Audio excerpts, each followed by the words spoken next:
Today, I want to chat with you one-on-one just about something that I think is really important. Have you noticed how we're always trying to fill any quiet time with some kind of distraction? When we're out walking, or if you run, you got your earbuds in listening to music or podcasts. If you're waiting in line for something, you're on your phone scrolling, just killing time. We just rarely let ourselves be still and not do anything. And a lot of us are, proud of the fact about how well we multitask. But is that good for us? What if I told you that a little bit of quiet, some boredom, can actually be the answer to some more joy and peacefulness in midlife? Stick with me till the end of this video and then you'll understand a little bit about why that is so. And I'll give you some actionable steps so that you can start embracing some quiet also.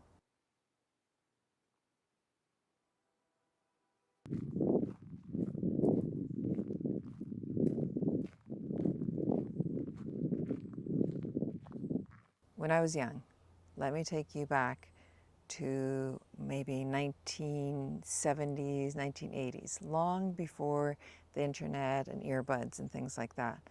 When I used to get upset at my parents for not letting me do something, or I'd be fighting with my little sister, I'd get so angry and I'd hop on my bike and away I'd go. I have no idea how long I'd be gone, but by the time, I turned around to head home, I was feeling always so much better. And if it was a problem, I usually came up with a plan, if not a solution. And I just felt a lot better and was happy to go home. And I have always known that since I was young, that just being out, going for a walk outside like this in nature, just listening to the birds has always calmed me. But for some reason, we forget to take advantage of these healthy practices that we inherently know that are good for us because we get so busy. And as women, I think we're always wanting to prove that we can, get a lot done. And we're proud of the fact that we can multitask. And it's been proven now that multitasking isn't good for our brains. Take an example from the Finnish people, where I'm originally from. There is a beautiful practice of sitting in the sauna quietly, just relaxing in the heat, taking in the steam, the löyly, and just sitting peacefully. Not everybody does that. Of course, there's very heavy and can be very passionate discussions in there too. But a lot of the times you're sitting in there, if not quietly by yourself, with other people, and everybody's quiet, enjoying it. And another aspect of Finnish culture is their ability to enjoy nature and to be out in nature and not expect anything else to be going on, but just enjoying what's available to them. And those are the kinds of practices that I want to share with you, that if you embrace a little bit of those, it can really help with your mood. That's a scientific fact. There's all this information on forest bathing, Shinrin Yoku. I'm saying that right, not right, so I'll put that in here. But there's all kinds of evidence about how nature and the chemicals that they produce are good for our bodies when we inhale them. So not only do they lift our mood, quiet our anxiety, but they also make us physically feel better. So why does this work? Why does stillness and boredom actually work, and how does it help our brains? Well, think of your brain like a busy office. During the day, everybody's, running around, everybody's multitasking, everybody's juggling different things. That's your brain. It's constantly going. Just like your body needs rest, it also needs rest.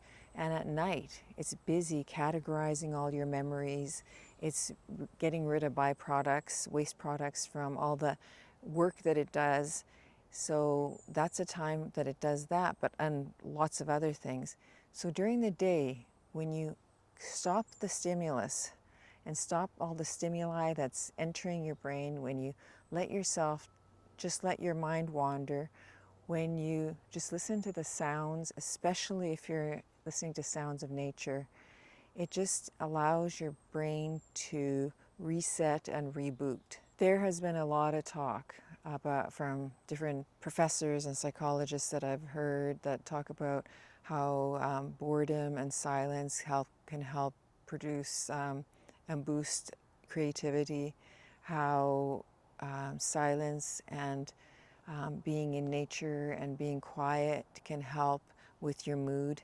So there is a lot of research on all that. And even the book that I really like, Atomic Habits, he does reference the fact that just going out for walks really makes, if you're trying to solve a problem and you let your mind wander, it really has an innate ability to work things out for you. This is science-based, but it's also been around. We have had these knowings for years and years, but somehow along the way we tend to forget how to really look after ourselves in a deep way that's connected with nature. So I want to give you a few examples of how you can take advantage of this. And you may not have a forest like this around you, but you can still take advantage of these quiet moments to help your brain reset and reboot. You can go out for your walk or your exercise, run, whatever it is, without the earbuds. Don't listen to anything but the sounds around you. Even better if you have a forest that you can go into so you can hear the birds. Create a no-tech zone in your home somewhere, whether that's your bedroom or some area of your home. Maybe it's a nook where you like to read, so that there's no cell phones, no computers, nothing around you like that. Or you can pick a hobby that you can do in silence, something like knitting. I know a lot of people knit and will watch TV, but just take your knitting and sit somewhere on a park bench or just sit at home and do your knitting. Work on puzzles. You can do that in silence. You can do gardening. That's a really good idea. Or just some artwork. Take up a hobby of drawing or coloring or painting or doing something like that. The coloring books for adults are really popular. You can try that.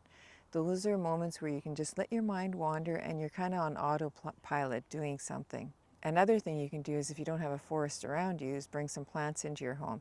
For instance, maybe you have a little area where you like to sit and read. Put some plants in that area, and that could be your no-tech zone. So those are ways that you can make yourself a little place where you can unplug from the world for a little while, let your mind wander. And hopefully this will boost your mood, and if you're looking for creative boosts, that can reset that for you, and it can also allow you to solve problems or make new plans. I'd love to hear from you if you try any of these steps, or if you agree with me that some quiet and peace is really good for the soul, good for the brain. And if you're interested in more things like this, subscribe to my newsletter. I will have a link in the description. I hope you have a great week. I will see you in the next video. Bye.